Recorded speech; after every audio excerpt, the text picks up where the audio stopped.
सर्वांचं माझ्या YouTube चॅनलमध्ये सहर्ष स्वागत आहे. आज आपण एक नवीन प्लेलिस्ट सुरुवात करतोय. मास्टर युअर माइंड आणि व्हिडिओचं टायटल आहे the blueprint of the mind. Performance under pressure is not an accident, it is an architecture. So आजच्या व्हिडिओची एक थोडीफार समरी सांगून मी पुढे जातोय. तर आजकालच्या जनरेशनमध्ये भरपूर साऱ्या गोष्टीचं आपल्याला टेन्शन असतं. एक प्रेशर घेऊन आपण जगत असतो. प्रत्येक गोष्ट जी आपल्याला करायची आहे ती गोष्ट आपण रिक्वायरमेंट, टाईम, त्यानंतर फायनान्शियल वेने आणि सॅटिस्फॅक्शन हे आपण आपल्या लाईफमध्ये सर्च करत असतो. तर ते सर्च करताना आपल्या माइंडवर प्रेशर असतं आणि त्या प्रेशरमुळे भरपूर साऱ्या गोष्टी बदलतात. तर आजच्या व्हिडिओमध्ये आपण क्लिअरली बघणार आहे, की तुमच्या माइंडला स्टेबल ठेवून आपण गोष्टी कशा हँडल करू शकतो आणि त्या प्रेशरला सोल्व्ह कसं करू शकतो आपण. त्यासाठी आपण हे व्हिडिओ बघतोय. तर सुरुवात करूया. तर 3 फेजेस असतात एक्झिक्युशन करण्यासाठी. कुठला पण एक प्लॅन असेल तर. त्यामध्ये एक व्हिज्युअलायझेशनचा पार्ट असतो, सेकंड इमॅजिनेशन असतं आणि थर्ड रिअलायझेशन असतं. आता हे 3 फेजेस का बरं घेतलेत? एक रिअल एक्झाम्पल सांगतो आणि त्यावरनं तुम्हाला कळेल, की व्हिज्युअलाइज जेव्हा आपण गोष्टीला करतो, त्या गोष्टीला व्हिज्युअलाइज केल्यानंतर आपलं जे सिच्युएशन आहे, ते सिच्युएशन माइंड एक्सेप्ट करतं. म्हणजे फॉर एक्झाम्पल स्टुडंट असतील, त्यांना एक्झाम लिहायचं असेल, तर ते व्हिज्युअलाइज करतात. फॉर एक्झाम्पल एखादी मीटिंग असेल, तर ते आपण व्हिज्युअलाइज करतो. एखादा इंटरव्ह्यू असेल, तर त्याला आपण व्हिज्युअलाइज करतो किंवा एखादी गोष्ट दुसऱ्याला सांगायची असेल, काहीतरी चूक झालंय, तर ते व्हिज्युअलाइज करतो आपण. एखादी काहीतरी गोष्ट अचीव्ह करायची आहे, ते पण आपण व्हिज्युअलाइज करतो. म्हणजे माइंडला आपल्याला प्रिपेअर करण्यासाठी, त्या गोष्टीला घडवण्यासाठी व्हिज्युअलायझेशन इम्पोर्टंट असतं. मग व्हिज्युअलायझेशन झाल्यानंतर माइंडमध्ये क्लिअर होतं, की जे पण भीती असते माइंडमध्ये, की ही गोष्ट कशी होईल? तशी भीती निघून जाते. मग त्या गोष्टीला आपण इमॅजिनेशन फेजमध्ये जातोय. इमॅजिनेशन इज द थिंग जे रिअलायझेशनच्या अगोदर असतं, जे पण इम्प्लिमेंटेशनच्या अगोदर जी फेज असते, ते आपण गोष्टीला इमॅजिन करायला स्टार्ट करतो. त्याच्यामध्ये आपण स्ट्रॅटेजी प्लॅन करतो, एक ब्लूप्रिंट ॲक्शन प्लॅन करतो. जे ॲक्शन आपण पुढे जाऊन इम्प्लिमेंट करणार आहेत, ते इमॅजिनेशन फेजमध्ये आहेत. And third last important part realisation. भरपूर वेळा अशा होतात गोष्टी, की आपण व्हिज्युअलाइज करतो, इमॅजिन करतो, पण up to the certain mark त्या गोष्टी होत नाहीत. रिअलायझेशन आपल्याला गोष्टीला कधी-कधी फेस करताना डिफिकल्टी येते. बऱ्याचशा गोष्टींमध्ये असं होतं. मग कधी-कधी आपण म्हणतो, की प्लॅन माझा फेल झालाय. एखादी गोष्ट तुम्हाला करायची होती, ती गोष्ट पॉसिबल नाही झाली. हे सगळं रिअलायझेशनमध्ये येतं आणि रिअलायझेशनमध्ये ॲक्चुअली आउटपुट असतं. ओके. हे 3 गोष्टी महत्त्वाच्या लक्षात ठेवायच्या आहेत. तर व्हिज्युअलायझेशन, इमॅजिनेशन, रिअलायझेशन. ह्याला आपण इन डिटेलमध्ये डिस्कशन करणार आहे. एक एक्झाम्पल थ्रू सिंपल. पुढचं एक एक्झाम्पल आहे. आता फॉर एक्झाम्पल तुम्हाला एक घर बांधायचं आहे. तर ते घर बांधण्यासाठी जे समोर पहिल्या इमेजमध्ये दिसतंय, seeing the house is easy. म्हणजे आपण व्हिज्युअलाइज जे आहे, ते इझिली करू शकतो. घर 3 रूमचं घर असेल किंवा 4 रूमचं एक घर असेल, एवढ्या-एवढ्या एरियामध्ये ते आपल्याला बांधायचं हे सगळं झालं व्हिज्युअलायझेशन. मग बांधायचं आहे, पण कसं बांधायचंय हे तुम्हाला इमॅजिनेशन सांगतो तुमचं. म्हणजे लिव्हिंग रूम किती असायला पाहिजे साईज, त्यानंतर किती फ्लोअर्स असायला पाहिजे. हे सगळे जे पार्ट्स आहेत, ते तुम्ही इमॅजिन करून एक डायग्राम ड्रॉ करता, आर्किटेक्चर ड्रॉ करता. ते झालं तुमचं इमॅजिनेशन. आणि थर्ड जो पार्ट आहे, तो रिअलायझेशन आहे. ज्याच्यामध्ये आपण ॲक्चुअली घर कन्स्ट्रक्ट करताना जे लागतं, रिअल गोष्टी, त्या सगळ्या गोष्टी कन्सिडर करून आपण एखादं घर जे आहे ते बांधू शकतो. आणि असं म्हणलंय खाली statement, "the one who successfully build the house that means." म्हणजे आपण कधी-कधी प्रॉब्लेमला आपण व्हिज्युअलाइज करतो आणि रिअलायझेशन पण असतं आपल्याला. पण इमॅजिनेशनच्या फेजमध्ये आपण कधी-कधी आपल्या मनातून असं तुटून पडतो, की ही गोष्ट मला होतच नाही. ही गोष्ट कशी करायची? एक भीती असते मनामध्ये. ती भीती ह्या 3 फेजमध्ये आपण जर व्यवस्थित त्याला टॅकल केलं, तर ती भीती राहत नाही. त्यासाठी आपण आजचा एक व्हिडिओ बघतोय. तर सिंपल गोष्टी ठेवा, व्हिज्युअलाइज करा, इमॅजिन करा. इमॅजिनेशनमध्ये तुम्हाला एक रफ आयडिया मिळते आणि मग त्याचं रिअलायझेशनमध्ये ॲक्चुअली इम्प्लिमेंटेशन तुम्हाला मिळतं. तर पुढचा पॉइंट आहे, internal friction destroys the blueprint. मग काय-काय गोष्टी आहेत, जे आपण प्लॅन करतो, पण त्या प्लॅननुसार होत नाहीत. त्यामध्ये टेन्शन असू शकतं, एखाद्या गोष्टीची भीती असेल, तर भीती जी आहे, ती आपल्याला कुठल्या गोष्टीची आहे, हे कधी-कधी आपल्याला माहीत नसतं.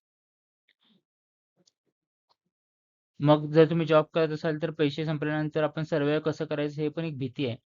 टेन्शन प्लस फिअर आहे ती ॲक्चुअली. मग त्यानंतर जर तुम्ही एखाद्या फेजमध्ये असाल, ज्या ठिकाणी तुमच्यासोबत कोण नाही आहेत, त्या ठिकाणी माणूस टेन्शनमध्ये असतो, विचार करायला स्टार्ट होतं. आणि एकटा पडलेल्या माणसामध्ये च्या मनामध्ये एखादे डिसिजन घेताना जास्त भीती असते. मग इन जनरल कुठल्या पण जनरेशनमध्ये, कुठल्या पण फेजेसमध्ये लाईफच्या, हे गोष्टी असतात ज्याच्यामध्ये टेन्शन आणि भीती असते कॉमनली. मग टेन्शन असेल तर आपण ब्लॉक होतो. आपण कुठल्याच ॲक्टिव्हिटी परफॉर्म करत नाही आणि सायलेंट राहतो थोड्या वेळासाठी. आणि जी भीती असते, ते तुमचं जे कॉन्फिडन्स आहे त्याला लूज करतं. सिंपल एक्झाम्पल, एखाद्या ठिकाणी तुम्ही जाताय, त्या ठिकाणी फॉर एक्झाम्पल तुम्हाला पहिल्यांदा तुम्ही प्रवास करताय. मग तो प्रवास करतानाचा जो एक्सपिरियन्स आहे, ते जर तुमच्या अगेन्स्ट गेलं, म्हणजे तुम्ही जे इमॅजिन केलं, जे रिअलायझेशन होतं, जे तुमचं इमॅजिनेशन होतं किंवा व्हिज्युअलायझेशन होतं, त्याच्यापेक्षा जास्त डिफिकल्ट तुमचा प्रवास झाला, तर ती भीती तुमच्या मनामध्ये कायम राहते. मग भीती माणसाला प्रत्येक स्टेजमध्ये असते. स्टार्ट फ्रॉम स्मॉल एजपासून ते up to old age person. सगळ्यांच्या मनामध्ये काही ना काही भीती असते. ज्याच्यामध्ये त्यांचा कॉन्फिडन्स लूज होतो आणि ते काही गोष्टी करायला घाबरतात. ठीक आहे. मग एक्सटर्नल जे प्रेशर आहे, एखादी गोष्ट आता तुम्हाला येत नाही, ती सोसायटी म्हणून दाखवते. त्यावेळेस ते प्रेशर आणि भीती तुमच्या मनात ऑलरेडी असते. मग याचा जास्त बर्डन तुमच्या ब्रेनला येतं आणि ते ब्रेन डिसिजन घेताना रॉंग होतं. आणि ब्रेनचा जो पॉवर आहे, तो पॉवर आपण भरपूर वेळा प्रिव्हियस व्हिडिओमध्ये बघितलाय. ब्रेन जेव्हा तुमचं न्यूट्रल असेल, तेवढं तुमचं एफिशियन्सी जे आहे ते 10 नंबर ऑफ टाइम्स इन्क्रीज होते. तर टेन्शन फ्री ठेवायचं आहे आणि जी भीती आहे, ते भीती मनातली काढायची. तर त्यासाठी एक डिफरंट मेथड आहे, ते आपण आजच्या व्हिडिओमध्ये बघतोय. तर जसं-जसं आपण पुढे जाईल त्या पद्धतीने हे गोष्टी क्लिअर होत जातील तुम्हाला. व्हिडिओ शेवटपर्यंत बघा आणि तुम्ही जर नवीन असाल तर चॅनलला नक्की सबस्क्राईब करा. एक बॅटल आहे. कॉम्पिटिशन हे पहिल्यांदा फक्त कसं कसं होतं, की 10वी-12वीच्या बोर्ड एक्झाममध्ये कॉम्पिटिशन होती. मग त्यानंतर कॉलेजेसमध्ये कॉम्पिटिशन चालू झाली. ती आता कॉलेजेसमध्ये कॉम्पिटिशन नाही आहे. ती आता प्लेसमेंटचं कॉम्पिटिशन आहे. ते पॅकेजचं कॉम्पिटिशन आहे. मग हे आपण अप टू 25 इयर्स जर कन्सिडर केलं त्याच्यानंतर जेव्हा आपण जॉबला जातोय, ते 10 वर्ष, 15 वर्ष, 20 वर्ष जर आपण त्या ठिकाणी सर्व्हिस केली, त्या ठिकाणी पण कॉम्पिटिशन आहे. जर तुम्ही रिटायर झालात, तर त्या ठिकाणी पण तुम्हाला तुमचं कॉम्पिटिशन आहे. म्हणजे कॉम्पिटिशनचा जो पार्ट आहे, तो प्रत्येक एजच्या पर्सनसाठी काही ना काही वेगळं एक काय म्हणतात त्याला, एक वेगळं डिफिकल्टी लेव्हल आहे, ज्याच्यातून प्रत्येक माणूस हा जातो. मग कॉम्पिटिशन आपण भरपूर वेळा तुम्हाला म्हणलं जातं, की कॉम्पिटिशन हे भरपूर सारं जे अदर पीपल आहेत त्यांच्यासोबत आहे. ह्या पूर्ण वर्ल्डसोबत तुमचं कॉम्पिटिशन आहे. तर आजच्या व्हिडिओमध्ये आपण बघतोय, की कॉम्पिटिशन जी आहे तुमच्या मनातली भीती आहे. जर तुम्ही 1 जणामध्ये उभा राहून जर एखादं स्पीच दिलं, तर लाख जण आले, 1,00,000 लोकं जरी समोर असतील आणि त्याच्यामध्ये जर तुम्ही स्पीच दिलात उभा राहून, मग तो कॉम्पिटिशन राहत नाही त्या ठिकाणी. कारण तुमच्या मनात भीतीच नाहीये. भीती नसेल तर कॉम्पिटिशनची जेवढे नंबर ऑफ पर्सन आहेत ह्याचं मॅटरच करत नाही तुम्ही. एखाद्या इंटरव्ह्यूला जावा, तुमचा इंटरव्ह्यू बेस्ट द्या. मग 1000 जण असतील किंवा 1,00,000 जण असतील, त्या 1,00,000 मध्ये तुमचं सिलेक्शन होतं. कारण तुमच्यामध्ये भीती नाही आहे. तुमच्यामध्ये कॉन्फिडन्स आहे. त्या कॉन्फिडन्सला घेऊन चालायचं आपल्याला. तर पुढं जाऊयात आजच्या व्हिडिओचा पुढचा पार्ट. ह्याच्यामध्ये 2 कॉलम दिसतात तुम्हाला आर्मेचर माइंडसेट आणि architecture mindset sorry. Focus, driver end belief हे 3 गोष्टी आहेत. फोकसमध्ये फायटिंग द कॉम्पिटिशन आहे पहिल्यामध्ये आणि आर्किटेक्चरमध्ये आपल्याला काय करायचं आहे फायटिंग युअर ओन फिअर. आता काय फरक आहे? कॉम्पिटिशनमध्ये फाईट करणं आणि आपल्या मनातल्या भीतीला घालवणं. आता कॉम्पिटिशनमध्ये फाईट करणं म्हणजे काय? की फॉर एक्झाम्पल आता 100 जण आहेत. तर 100 जणांपेक्षा तुम्हाला तर काहीतरी चांगलं करायचं आहे. ही तुमची माइंडसेट झाली. जर 1,00,000 लोकं असतील, तर 1,00,000पेक्षा तुम्हाला काहीतरी वेगळं करायचं आहे, ही तुमची माइंडसेट झाली. जेव्हा आपण माइंडसेटबद्दल बोलतोय, भरपूर साऱ्या गोष्टी अशा असतात, की तुमच्या माइंडमध्ये पर्मनंट फिक्स राहतात ते. जेव्हा आपण ती भीती आणि तो माइंडसेट चेंज करतो, तेव्हा गोष्टी चेंज होतात. सेकंड आर्किटेक्ट माइंडसेटमध्ये काय आहे, फायटिंग युअर ओन फिअर. म्हणजे तुमच्या मनातली भीती गेली तरी 100, 1,00,000 किती पण नंबर ऑफ लोकं असतील, त्या कॉम्पिटिशनमध्ये तुम्ही सर्व्हाईव्ह करू शकता.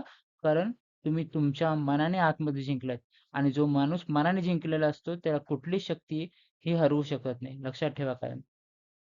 ड्रायव्हर जे आहे, ते ड्रायव्हरमध्ये इन्क्रीजिंग एक्सटर्नल प्रेशर, आर्मेचर माइंडसेटमध्ये आणि इंटर्नल मेंटल कंट्रोल. आता प्रेशर जेव्हा असतं, ते रिअल लाईफ एक्झाम्पल सांगायचं म्हणलं तर क्रिकेट गेम सांगू शकतो आपण किंवा जे बिझनेस करतात ते माणसं सांगू शकतो किंवा हाऊसवाईफ जे घरी काम करतात, आपली आई आणि बहीण वगैरे. तर त्या ठिकाणी आपण प्रेशरला ऑब्झर्व्ह करू शकतो. भरपूर साऱ्या गोष्टी असतात, त्यांना फॅमिलीला मॅनेज करायचं असतं, हे सगळं असतं. मग ही गोष्ट जी आहे ती ॲज अ प्रेशर म्हणून आपण कन्सिडर केली, तर भरपूर साऱ्या गोष्टी आपल्याला स्किप होतात. काही नवीन करता येत नाही. त्या गोष्टींमध्ये आपण अडकून बसतो. पण जर तुमच्या माइंडवर तुमचा कंट्रोल असेल, इंटरनल मेंटल कंट्रोल जर असेल, तर तुम्ही गोष्टीला व्यवस्थित सॉल्व्ह करू शकता. म्हणजे त्या टाईममध्ये ती गोष्ट करून तुम्हाला जे करायचं आहे, तुमच्या लाईफमध्ये त्याला थोडा टाईम दिला पाहिजे. 30 मिनिट्स तुमच्या डेली रूटीनमधून असा तुम्हाला काढायचा आहे, जो टाईम तुमच्यासाठी तुम्ही स्पेंड केला पाहिजे लाईफमध्ये. तर थर्ड जो पॉइंट आहे तो belief. I must beat everyone else. हा कॉन्फिडन्स म्हणू शकतो आपण किंवा ओव्हर कॉन्फिडन्स म्हणू शकतो ह्या गोष्टीला. हा थर्ड जो पॅरामीटर आहे. पण आर्किटेक्चर जर आता आपण बघतोय ते जर तुम्ही वापरलत, if I defeat my fear, it automatically defeat the competition. जर मी माझ्या मनातली भीती काढली, तर मी कॉम्पिटिशनमध्ये ऑटोमॅटिकली डिफीट करेल, म्हणजे त्याचं कॉम्पिटिशन करेल. हे हा दोन्हीमधला फरक लक्षात ठेवा. म्हणजे आपल्याला कॉम्पिटिशन हे आपल्या मनातल्या भीतीबद्दल आहे. काल जो होतो आपण त्याच्यापेक्षा बेटर आज आहे. हा कॉन्फिडन्स तुमच्याकडे पाहिजे आणि इन फ्युचरमध्ये उद्या आपण त्याच्यापेक्षा बेटर करणार आहे. हा एक कॉन्फिडन्स तुमच्यामध्ये पाहिजे. अशा पद्धतीनं आपल्याला तुम्हालाच्या जर्नीसाठी शुभेच्छा देतो आणि पुढचा पॉइंट आपण स्टार्ट करूयात. The realisation gap. आता आपण प्रिव्हियस एकदा जो एक्झाम्पल बघितलं होतं ते आपण एकदा रिवाईज करूयात. त्यामध्ये हाऊस होतं, जे व्हिज्युअलाइज केलं होतं. इमॅजिनेशनमध्ये बिल्डिंग स्ट्रक्चर ड्रॉ केला होता आणि त्यानंतर आपण रिअलायझेशनमध्ये ॲक्चुअल बिल्डिंग बघितली होती. तर एखादी गोष्ट घ्या, कुठली पण, कोणत्या पण एजच्या पर्सनशी रिलेट करा. त्यांचं व्हिज्युअलायझेशन बघा, त्यांचं इमॅजिनेशन बघा आणि त्यानंतर रिअलायझेशनमध्ये त्यांचं आउटपुट बघा. ह्यामध्ये जेव्हा आपण एखादं प्लॅन करतो, व्हिज्युअलाइज करतो गोष्टी, इमॅजिन पण करतो. मी अलीकडे एक सर्व्हे केल्यानंतर मला असं ऑब्झर्व्ह झालं, की व्हिज्युअलायझेशनमधला इतका प्रॉब्लेम नाही आहे. पण 90sमध्ये किंवा 80sमध्ये लोकांना व्हिज्युअलाइज होत नव्हत्या गोष्टी. आता कॉम्प्युटर त्यानंतर एआय, एम-एल अशा फेजमधून आपण जेव्हा जातोय ChatGPT वगैरे, तर व्हिज्युअलायझेशनसाठी जास्त तुम्हाला सांगावं लागत नाही. ते व्हिज्युअलाइज करून देतं. इमेज जनरेशन वगैरे भरपूर काही टूल आहेत. जर तुम्ही एखादं कन्सेप्ट दिलं तर ते व्हिज्युअलाइज करून देतं तुम्हाला. ते व्हिज्युअलायझेशन तुमच्या माइंडला इझिली समजतं. पण तिथून पुढं ॲक्चुअली जर्नी ही तुमच्या ब्रेनची असते. व्हिज्युअलायझेशन झाल्यानंतर आपण ती गोष्ट का करायची? हा क्वेशन पडतो मनाला. आणि मग क्वेशनचं आन्सर जर बरोबर मिळालं, तर त्याचं आपण इमॅजिनेशन स्टार्ट करतो. आणि कधी-कधी आपण एवढ्या सगळ्या गोष्टी करतो, की व्हिज्युअलाइज करतो, व्हिज्युअलाइज करतो, व्हिज्युअलाइज करतो. काही ठराविक गोष्टीला आपण इमॅजिन करतो आणि काही ठराविक गोष्टीला आपण रिअलायझेशनमध्ये घेऊन जातो. मग ज्या गोष्टी व्हिज्युअलायझेशनमध्ये आहेत, त्या गोष्टीचं जेव्हा जोपर्यंत इमॅजिनेशन होत नाही, तोपर्यंत माइंडला सिग्नल मिळत नाही. फॉर एक्झाम्पल तुम्ही दररोज म्हणलात, की मला एक घर बांधायचं दररोज असं तुम्ही स्वतःला सांगितलं, की मला घर बांधायचं आहे. व्हिज्युअलाइज करताय तुम्ही गोष्टीला, पण त्या व्हिज्युअलायझेशनला इमॅजिनेशनच नाहीये. कसं बांधायचं आहे, कधी बांधायचं आहे, हा जो विचार आहे ना, तो तुमच्या इमॅजिनेशनमध्ये तुम्हाला ॲक्चुअली इम्प्लिमेंटेशन करायला लावतो. मग कुठल्या पण एक्झाम्पलला, कुठल्या पण फेजेसला तुम्ही रिलेट करा. जी पण गोष्ट करायची आहे ती व्हिज्युअलायझेशनमध्ये ठेवा. ती गोष्ट कशी करायची आहे, त्याचं प्लॅनिंग जे करता ते इमॅजिनेशनमध्ये ठेवा. मी सांगतोय कुठल्या पण एजमध्ये जर तुम्ही असाल, तर तुम्हाला हे थेरपी अप्लाय करायची आहे. मग इमॅजिन झालं, तर त्याच्यामध्ये तुम्हाला एक रफ आयडिया मिळते. मग आयडियावरून तुम्हाला ॲक्चुअली जेव्हा ते इम्प्लिमेंटेशन करायचं असतं, तेव्हा भरपूर साऱ्या डिफिकल्टी येतील. त्या डिफिकल्टीला फेस केल्यानंतर लास्टला तुम्हाला रिअलायझेशन येईल. त्या रिअलायझेशनमध्ये जो तुमचा व्हिज्युअलायझेशनमधलं जे ॲक्चुअली इमेज होतं, किंवा जे तुम्हाला करायचं होतं ते व्हिज्युअलायझेशन रिअलायझेशनशी कंपेअर झाल्यानंतर तुमचं व्हिज्युअलायझेशन आणि रिअलायझेशन हे दोन्ही 100% जेव्हा मॅच होतं, तेव्हा 100% आउटपुट तुम्हाला मिळतं आणि त्याचं सॅटिस्फॅक्शन 100% तुम्हाला असतं. मग ही ही जी लूप आहे ती मध्ये कुठे थांबायला नको. आपण व्हिज्युअलाइज करतोय गोष्टीला, इमॅजिनेशन पण करतोय, पण एक्झिक्युशनमध्ये कुठेतरी गॅप पडतो आणि मग ते रिअलायझेशनमध्ये आपण इम्प्लिमेंट करत नाही. ह्याच्यामध्ये प्रेशर जो आहे तो इम्पोर्टंट पार्ट आहे. जे आपण आत्ता हे YouTubeचं जे प्लेलिस्ट आहे ते बघतोय आपण. मास्टर युअर माइंड त्याच्यामधला जो प्रेशर हा तुम्हाला डेव्हलप करायचा आहे. प्रेशरमधून वर यायचंय. त्यासाठी आपण हे सगळं करतोय. तर एक सिंपल एक प्लॅन तुम्ही करता. सगळेजण करतात प्लॅन. त्या प्लॅनचं जे इम्प्लिमेंटेशन फेजमध्ये जे तुम्हाला शॉक लागतो किंवा जे डिफिकल्टी येतं, त्या डिफिकल्टीला जेव्हा तुम्ही ॲब्झॉर्ब करता, मग ॲब्झॉर्ब केल्यानंतर जे तिथून बाहेर पडल्यानंतरची जर्नी आहे ती क्लिअर असते. कधी-कधी आपण त्या फेजमधून रिमूव्ह होताना, रिकव्हर होताना प्रॉब्लेम आपल्याला भरपूर सारे येतात. तर तिथून रिकव्हर करणं आपल्याला इम्पोर्टंट असतं. या डायग्रामवरून आपल्याला कळतं. एक 4 इम्पोर्टंट टूल्स आपण डेटा व्हिज्युअलायझेशन टेक्निकमधून प्री-ट्रेन करतोय आपण स्वतःला. त्यानंतर स्ट्रेस जे आहे ते स्ट्रेस रिलीज करण्यासाठी तुम्हाला 3 सेकंदचं एक पॉज घ्यायचं आहे रिसेट. ते आपण पुढे एक एक्झाम्पल बघतोय त्याच्यामध्ये कव्हर होईल. Execution focus. तुमचा एक्झिक्युशन फोकस हा कायम पाहिजे आणि लास्ट जे आहे ते झिरो डिस्कशन रूल. म्हणजे जेव्हा आपल्याला ॲक्चुअल इम्प्लिमेंटेशन करायचं आहे तेव्हा भरपूर सारे क्वेश्चन तुम्हाला पडतील. ही गोष्ट आपण केली आहे ती बरोबर आहे का नाही? हे कुठलाच विचार न करता जे तुम्ही काम हाती घेतलंय, ते शेवटपर्यंत तुम्हाला जेवढपर्यंत सक्सेस मिळत नाही तोपर्यंत ते करत राहायचं. आता प्री ट्रेनमध्ये आपण एक इमेज बघतोय. पहिल्यांदा काय करायचं तुम्हाला, की एखादं तुम्हाला सिच्युएशन व्हिज्युअलाइज करायचं. फॉर एक्झाम्पल तुम्हाला स्वतःचं घर घ्यायचं आहे. तर घर हे व्हिज्युअलायझेशन झालं. फॉर एक्झाम्पल तुम्ही एखाद्या ठिकाणी जायचं आहे. ओल्ड एज पर्सन्स किंवा मिडल एज पर्सन्स, तुमचं बिझनेस ट्रिप असेल, फॅमिली ट्रिप असेल, तुम्हाला तिथं जायचं आहे. तर तुम्ही व्हिज्युअलाइज करा त्या एन्व्हायर्नमेंटला. का बरं व्हिज्युअलाइज करायचं आहे? कारण जोपर्यंत व्हिज्युअलाइज करत नाही, तोपर्यंत त्याचं इम्पोर्टन्स कळत नाही माणसाला. भरपूर ठिकाणी आपण भरपूर फंक्शनला जातो, भरपूर ठिकाणी व्हिजिट करतोय आणि भरपूर साऱ्या प्लेसेसला व्हिजिट केल्यानंतर पण आपलं माइंड जे आहे त्या प्रेशरमधून बाहेर येत नाही. का बरं? त्या ठिकाणी गेल्यानंतर आपण त्याला व्हिज्युअलाइज केलेलं नसतं. त्या ठिकाणी 100% आपण एन्जॉय केलेलं नसतं. त्या एन्व्हायर्नमेंटला आपल्याला आपल्या डोळ्यांनी एक च्या कॅमेऱ्यामध्ये कैद करून ठेवायचं आहे. मग पहिला जो पार्ट आहे तो तुम्हाला व्हिज्युअलाइज करायचा आहे गोष्टीला. मग त्यानंतर फ्लो इमॅजिन करायचं आहे. कसं फ्लो इमॅजिन करायचं आहे? तुम्ही इथून गेलात, फॅमिली ट्रिप आहे किंवा बिझनेस ट्रिप आहे किंवा फ्रेंड्ससोबत तुम्ही बाहेर जाताय. तर तो फ्लो इमॅजिन करायचा मग. मग इमोशन्सला फील करायचं. मग जेव्हा आपण रिटर्न येतोय, तेव्हा कसं वाटेल आपल्याला? हे सगळं इमॅजिन केल्यानंतर जेव्हा तुम्ही ॲक्चुअली जर्नी स्टार्ट करता, त्या जर्नीमध्ये तुम्हाला जे गोष्टी करायच्या आहेत, त्या गोष्टी इमॅजिन जशी तुम्ही केल्यात, जसं व्हिज्युअलाइज केलंत, तसे ॲक्चुअली इम्प्लिमेंटेशन तुम्ही करताय. तुमचं ब्रेन जे आहे ते फोकस असेल, तुमच्या ब्रेनमध्ये कुठलाच विचार नसेल. तुमच्या ब्रेनमध्ये एखादं टास्क तुमचं राहिलं आहे, ते टास्कचे विचार जेव्हा आपण प्लॅन करतोय व्हिजिटचं, त्याच्यामध्ये नसेल आणि व्हिजिट जेव्हा तुम्ही जाताय एखाद्या प्लेसकडून दुसऱ्या प्लेसकडं, त्यावेळेस पण ते नसेल.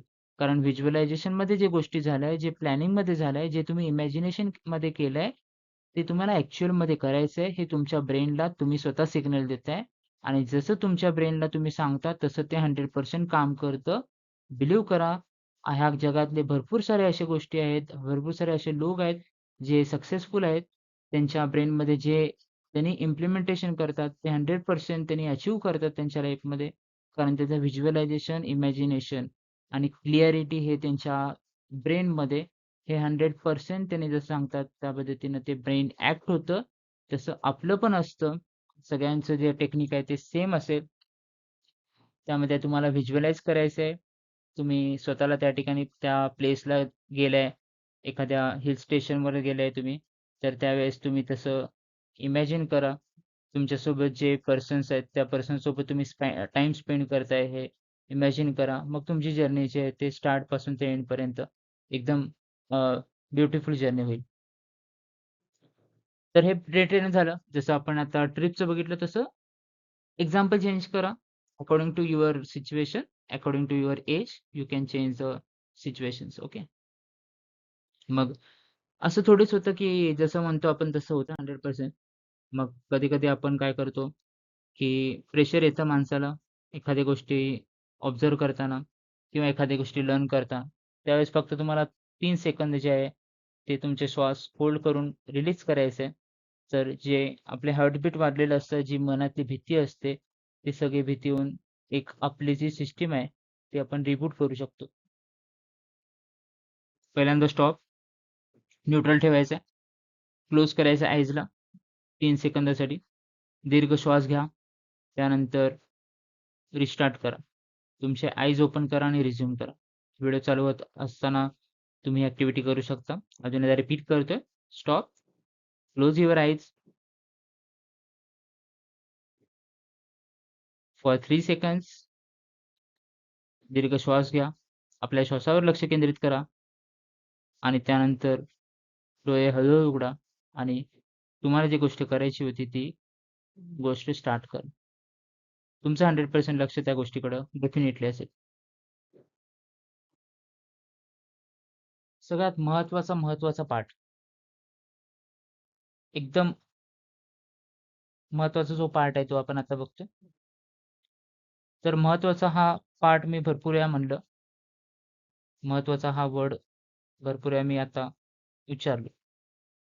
त्याचं रिझन असं आहे, की आपण जेव्हा फोकस करतो किंवा एखादी गोष्ट आपल्याला करायची असते, तर ती गोष्ट करताना आपण आउटपुटवर लक्ष देतो, की माझा रिझल्ट काय असेल? एखाद्या ठिकाणी तुम्ही जाताय, तर ते गेल्यानंतर मी त्या एन्व्हायर्नमेंटमध्ये सूट होईल का? किंवा तुम्हाला एखादी गोष्ट अचीव्ह करायची आहे लाईफमध्ये. ती अचीव्ह केल्यानंतर पुढं काय होईल? हे ऑब्झर्वेशन असू शकतं. मग आउटपुटचा जेव्हा आपण विचार करतो, तेव्हा इनपुटवर आपण फोकस करू शकत नाही. मग इनपुटवर फोकस म्हणजे करणं म्हणजे काय? ती गोष्ट तुम्हाला इम्प्लिमेंट करायची, ती गोष्ट तुम्हाला अचीव्ह करायची आहे. हे तुमचं ब्रेन विसरत नाही कधीच.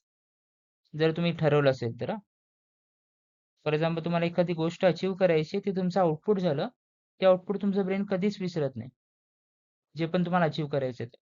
तुमच्या ब्रेनला तुम्ही सांगितलेलं असतं. त्या दिशेने तुमचं 100% जर कॉन्सन्ट्रेशन असेल आणि कॉन्फिडन्स असेल, तर ते ब्रेनमध्ये कधीच डिलीट होत नाही. पण जो इनपुट असतो, जो इनपुट रिक्वायर्ड आहे त्या गोष्टीला, त्या आउटपुटला साध्य करण्यासाठी, रिअल लाईफमध्ये इम्प्लिमेंटेशन करण्यासाठी, त्या इनपुटला तुम्ही कधी-कधी निग्लेक्ट करता. कधी-कधी त्या इनपुटला अव्हॉइड करतो आपण. कळत-नकळत ह्या गोष्टी होतात. मग जेव्हा तुम्ही 100% इनपुट करेक्ट देता, तेव्हा 100% आउटपुट बरोबर येतं. हे तुम्ही भरपूर वेळा ऐकलं असेल. जर तुम्ही व्यवस्थित जर तुम्हाला एखादी जर्नी करायची असेल, तर प्लॅन करताना तुम्हाला इनपुट बरोबर द्यावं लागतं. For example time. Time is money. Time is more important. जेव्हा आपण एखादी वेळ डिसाईड करतो, ते इनपुट असू शकतं. कुठल्या वेळी निघायचंय, किती वाजता जायचंय, कुठल्या स्टॉपला थांबायचंय, तिथून किती वाजता आपल्याला पुढे जायचं जर्नीला. हे सगळे इनपुट गोष्टी झाले. जे पण तुमच्या आउटपुटमध्ये ॲज अ पॅरामीटर काम करतात, जे पण तुमच्या आउटपुटमध्ये एक इन्फॉर्मेशन प्रोव्हाईड करतात, ते सगळे झाले इनपुट. जेव्हा तुमच्याकडे सगळी इन्फॉर्मेशन एकत्रित असेल, तेव्हा तुमचं आउटपुट जे आहे ते ब्युटिफुल येतं. आउटपुट पॉवरफुल येतं. सिंपल एक्झाम्पल सांगतो. ChatGPTच्या टूलमध्ये आपण जसं प्रॉम्प्ट लिहितो त्या पद्धतीने आउटपुट येतं हे सगळं तुम्हाला माहीत आहे. मग ज्यावेळेस तुम्ही इनपुटमध्ये काहीतरी वेगळं दिलं, आउटपुट वेगळं येतं. तसं आउटपुट जसं तुम्हाला पाहिजे होतं तसं जर पाहिजे असेल, तर तुमच्या ब्रेनला इनपुट हे महत्त्वाचं आहे. ChatGPTचं मॉडेल हे ह्युमन ब्रेनपेक्षा ॲक्युरेट काम कधी करतं? जेव्हा तुम्ही इनपुट बरोबर देता. तसं ह्युमन ब्रेनचं पण आहे. जेव्हा तुम्ही इनपुटवर फोकस करता, तेव्हा तुम्हाला जी गोष्ट पाहिजे ती गोष्ट 100% होते. त्याचं आउटपुट तुम्हाला करेक्टच मिळतं obviously. When you focus on the outcome, your power diffuses. When you focus slowly on the present action, your mind burns sharp. आता ह्यामध्ये एक लूप दिसतोय तुम्हाला. एखादा इव्हेंट तुम्ही स्टार्ट करताय, तिथून फोकस करतो आपण, रिसेट करतो, ॲक्शन प्लॅन करतो, इव्हेंट संपतं, परत फोकस करतो, परत ॲक्शन प्लॅन करतो. अशी ही जी सायकल आहे ती कंटिन्युअसली चालते. जेव्हा रिअलायझेशन होतं, जेव्हा आउटपुट येतं, तेव्हा ती गोष्ट संपते. त्या गोष्टीला आपण जास्त ओढू शकत नाही. फॉर एक्झाम्पल एखादी गोष्ट पाहिजे होती, ती गोष्ट झाली नाही आणि टाईम संपला. सो रिसेट करा, रिक्रिएट करा, रिइमॅजिन करा आणि रिव्हिज्युअलाइज करा. त्याचं आर्किटेक्चर परत तुम्हाला एक रिड्रॉ केल्यानंतर इनपुटवर जेव्हा तुम्ही फोकस करता, तेव्हाचं आउटपुट जे आहे ते वेगळं असतं.